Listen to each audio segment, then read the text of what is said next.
Friends, we come to the close of the liturgical year with a celebration of the solemnity of our Lord Jesus Christ, the universal King.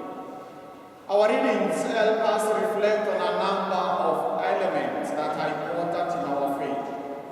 One, the question of idolatry that is important to reflect about. At times, we think idolatry was a problem of some primitive community in the many years past.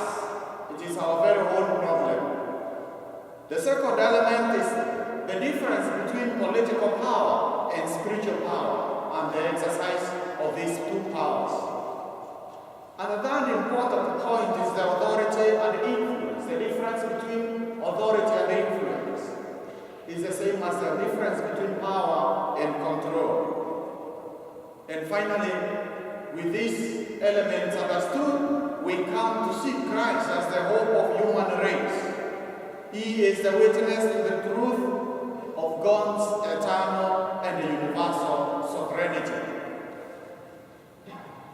To help us reflect about these elements are our readings from Daniel, from Revelation, and finally from the Gospel of John that reveals to us the nature of true kingship. When we think about allegiance, we have allegiance to many things. Today, the celebration of Christ the King reminds us that our allegiance is ultimately to one and only King, Jesus Christ. Yes, we may have allegiance to many other elements of our life, but they are secondary, and they must never take away our hearts, our minds, and the goals of our life. They are secondary. How would that play out? We come to the first point of reflection, idolatry. Again, as we think about idolatry, if you ask people, if you ask the one you are seated with, do you think there are people who worship idol gods today? They tell you no, and in fact, if they are not around, they must be from some very primitive community out there, those old religions, those are the people who worship idols. But that's not true. We could be also involved in the very worship of idols. And the common idols today, they come in form of money. There are many people who have lost their soul, mind, and humanity in life because their entire life is consumed in searching, accumulating of money, more and more. And losing my soul, my mind, and my life to accumulation of money doesn't mean necessarily being a millionaire, but it's not excluded. It is the loss of self, the loss of life, the loss of the consciousness of human life at the expense of our sacrifice at the altar of monies. Letting our hearts and our soul possessed by money rather than we possessing that money. And you have many examples that we can point out in our own society, in our own times. Ruining entire country, ruining entire economy, ruining an entire facet of human interaction for selfish ends to acquire as much money as possible. It's essentially a sign of idolatry in our age. Close to that is possessions, looking for possessions, pleasure, success, fame, and power. And these appear in big ways and small ways. You can experience it in the family, the conflict between who has more power and less power. You can see it in a relationship. People are fighting to have power, and you are left wondering, where is your soul? Where is your mind? Where is your life? We want more and more power, and you can see it in large ways. Nations destroying other nations in order to be famous for having power. Idolatry. And this comes also in terms of patriotism. People lose their soul and their mind, their reason, their rationality in the name of patriotism. Only to discover later the country I so loved did not have even any interest of life here or there. Disappointment. Are these things wrong? No. But they are not necessary for you and me to experience the fullness of life.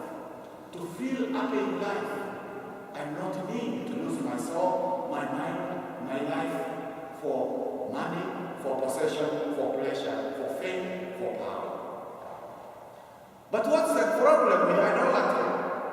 The problem with idolatry is that it reduces life into superficial life. Life becomes so superficial. You see someone wake up very early in the morning, sleep very late in the morning, because this person wants to make money, wants to retain power, wants to be famous, wants to be very successful. And you see this person decline as a human person slowly. You see there's a loss going through this person. Idolatry makes superficial of life. But worst of all, it debases life. It dishonors life. It violates life. Desecrates and it despoils life. When we lose our soul to anything apart from God, we are dishonored. Life is dishonored. Life is desecrated. Life is spoiled. Nothing should take away our mind, our heart. Rather, those are the most important. But the greatest harm of idolatry is that it takes away what makes us the best of us. We forget the true God in our life. Once we have forgotten, once we have given up true God, once we have given up life to the altar of anything, money, prestige, power, and fame, and success, we lose God, we have lost it all. And Jesus reminds us. What again do you gain, my brother and sister? If you gained everything and lost your soul, there's no gain. God does not take away our soul, He enriches our life. And that's why when we have God as our King, we do not diminish life. Life has more quality. Life has more meaning. People also make idols of themselves. Think of the beauty pageant industry. Once people lose the fame of that bubble, you see how fast they go down. What has happened? It's because the attention around them and built them and felt they were God. Now that attention is gone. People make themselves God when they take the place of God in other people's life and in their very own life because of the power and the fame and the success they have.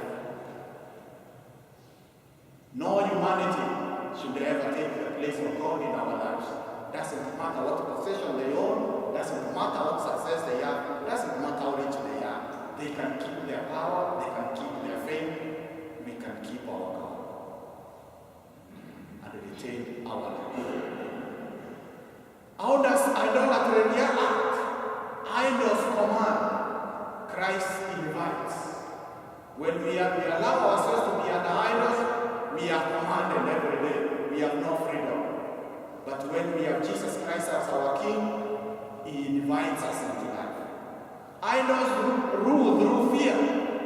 Jesus Christ rules through love. Idols bring oppression and death. Christ brings freedom and life. So, friends, our loyalty and allegiance is to Jesus Christ. And we see the sharp difference between having power and being of influence in what we see between Jesus and Pilate. Jesus is before Pilate. Pilate has thousands, hundreds of thousands, tens of thousands of soldiers. He can go on. Jesus has no one. But we notice who is in control. As they speak, you can feel who is in control. This great man, Pilate, who has power and authority, is losing it before Jesus as they exchange. You can feel someone else is in control. He has lost control. he may have now. That is the difference between political power and spiritual power.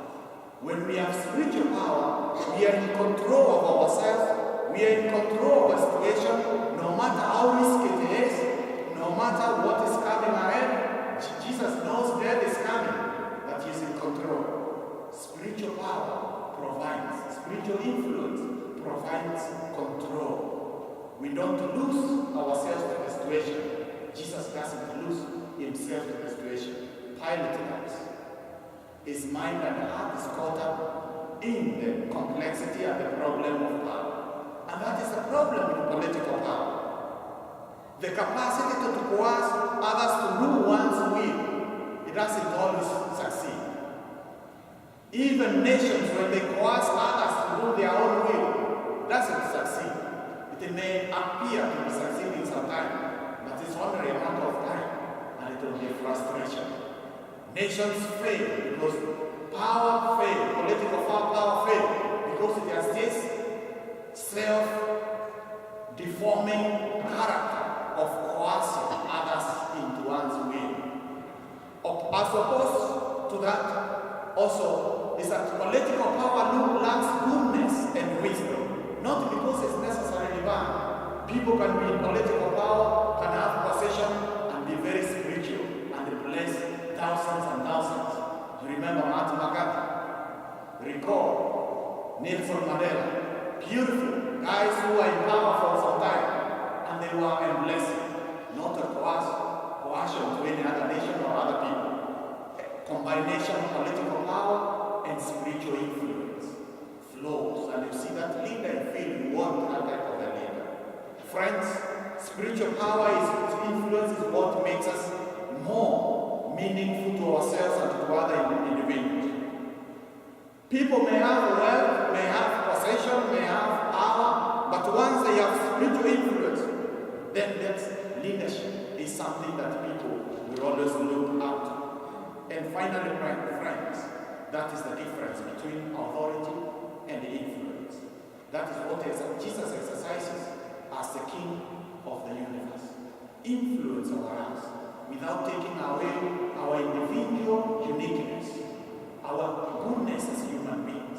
In fact, he reveals the goodness in us, as opposed to when we are under political power, we are diminished, we are not even listened to, we are oppressed, we are made to believe in a certain ideology. Jesus doesn't do that.